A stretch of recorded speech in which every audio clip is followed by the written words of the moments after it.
ॐ गजाननं भूतगणादिसेवितं कपितजम्बूफलचारुभक्षणम् उमासुतं शोकविनाशकारिकं नमामि विघ्नेश्वरपादपङ्कजं।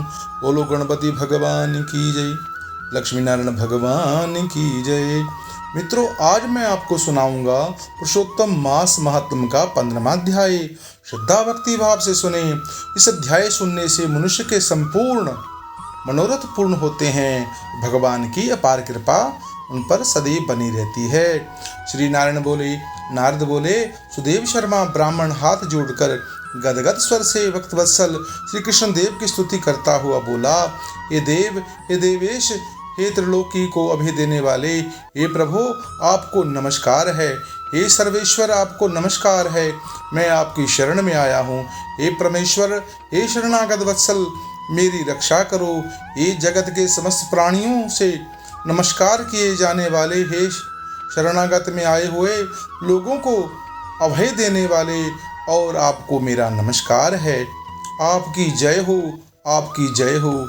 जय देने वाले हो, जय के मालिक हो, जय के कारण हो, विश्व के आधार हो, विश्व के एक रक्षक हो, दिव्य हो, विश्वों के स्थान हो, फलों के बीज हो, फूलों का आधार हो, विश्व में स्थित हो, विश्व के कारण हो, और फलों के मूल हो, फलों को देने वाले हो, तेज स्वरूप हो, तेज के दाता हो, सब तेजस्वियों में श्रेष्ठ हो, कृष्ण हृदय अंधकार को नाश करने वाले हो, विष्णु व्यापक हो, वसुदेव देवताओं को वास अथवा वसुदेव के पुत्र हो, हे दीन वत्सल हो, मैं आपको नमस्कार करता हूँ। हे जगत प्रभु, आपकी स्तुति करने में ब्रह्मादि देवता भी सामर्थ्य नहीं है। हे जनार्दन, अब मैं आपको अल्प बुद्धि वाला मद मनुष्य हूँ, किस तरह आपकी स्तुति करने में समर्थ हो सकता हूँ। अत्यंत दुखी हूँ, दीन हूँ, आपके भक्त की आप कैसे उपेक्षा कर सकते हो प्रभु। क्या आज संसार में वह आपकी लोक बंधुता नष्ट हो गई। वाल्मीकि ऋषि बोले, सुदेव शर्मा ब्राह्मण इस प्रकार भगवान की स्तुति कर श्री हरि के सामने खड़ा हो गया।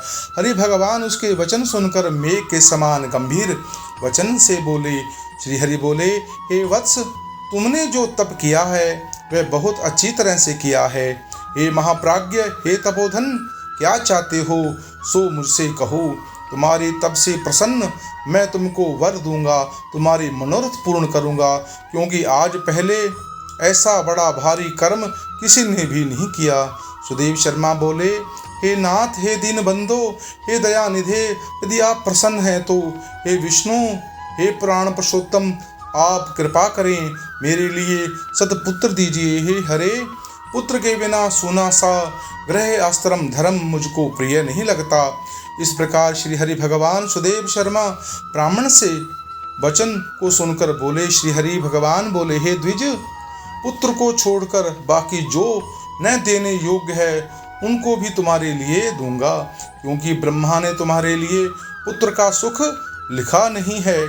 मैंने तुम्हारे भाल देश में होने वाले समस्त अक्षरों को देख लिया है, उसमें 7 जन्म तक तुमको पुत्र सुख प्राप्त नहीं हो सकता।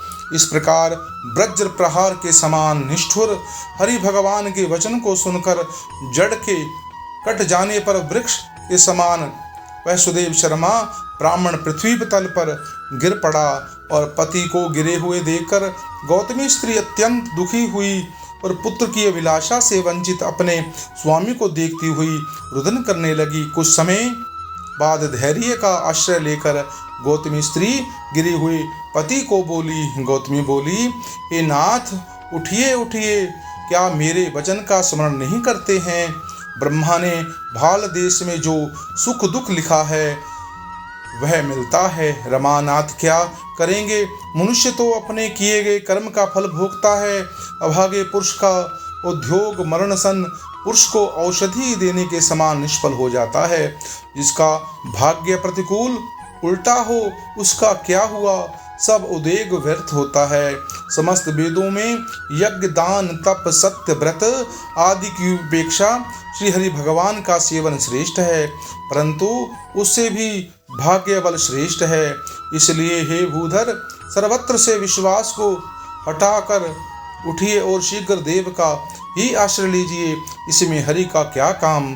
इस प्रकार उस गौतमी के अत्यंत शोक से युक्त वचन को सुनकर दुख से कांपती हुई गरुड़ जी भगवान विष्णु से बोले। गरुड़ जी बोले, हे हरे, शोक रूपी समुद्र में डूबी हुई ब्राह्मणी को उसी तरह नेत्र से गिरते हुए अश्रुधारा से व्याकुल ब्राह्मण को देखकर, हे दीनबंधो, दया सिंधो, हे भक्तों के लिए अभय को देने वाले, हे प्रभो, भक्तों के दुखों को नहीं सहने वाले, आपकी आज दया कहाँ चली गई। अहो, आप वेद और ब्राह्मण की रक्षा वाले साक्षात विष्णु हो, इस समय आपका धर्म कहाँ गया। आपने भक्तों को देने के लिए 4 प्रकार की मुक्ति आपके हाथ में स्थित कहीं गई है। अहो, फिर भी आपके भक्त उत्तम भक्ति को छोड़कर चतुर्विध मुक्ति की इच्छा नहीं करते और उसके 8 सिद्धियां दासी के समान स्थित रहती हैं। आपकी आराधना का महत्व सब जगत सुना है तथा ब्राह्मण के पुत्र की वांछा मनोवांछित आज पूर्ण करने में आपको क्या परिश्रम है। हाथी दान करने वाले पुरुष को अंकुश दान करने में क्या परिश्रम है। आज से कोई भी आपके चरण कमल की सेवा नहीं करेगा। जो पुरुष भाग्य में होता है वह निश्चय रूप से प्राप्त होता है। अतः बाद की प्रथा आज से संसार में चल पड़ी और आपकी भक्ति रसातल को चली गई, अर्थात लुप्त हो गई। हे नाथ, आप करने में तथा न करने में स्वतंत्र हैं। यह आपका सामर्थ्य सर्वत्र विख्यात है। आज वह सामर्थ्य इस ब्राह्मण पुत्र को प्रदान न करने से नष्ट हो जाता है, इसलिए आप इस ब्राह्मण के लिए अवश्य एक पुत्र प्रदान कीजिए। सुदामा ब्राह्मण ने आपकी आराधना कर कर उत्तम वैभव को प्राप्त किया। आपकी कृपा से संदीपन गुरु को मृत पुत्र को प्राप्त किया तथा इस कारणों से पुत्र की लालसा करने वाले ये दोनों स्त्री पुरुष आपकी शरण में आए हैं। श्री नारायण बोले, इस प्रकार भगवान विष्णु अमृत के समान गरुड़ के वचन को सुनकर गरुड़ जी से बोले, हे पक्षीवर, हे विनतेन, इस ब्राह्मण को अभिलाषित एक पुत्र शीघ्र दीजिए। इस प्रकार अपने अनुकूल हरि भगवान के वचन को सुनकर गरुड़ जी ने अत्यंत प्रसन्नचित होकर उस पृथ्वी के देवता दुखित ब्राह्मण के लिए अनुरूप सुंदर पुत्र को जल्दी से दे दिया। ओम श्री पुरुषोत्तम महात्मा पंचमोध्याय। ओम जय जय श्री राधे, जय जय श्री राधे। मित्रों, अगर यह आपको व्रत कथा और अद्भुत लगी हो, आप अपने मित्रों से इसको शेयर करें और सब्सक्राइब करें और बेल आइकन के बटन को दबाएं। ओम जय जय श्री राधे, जय जय श्री राधे।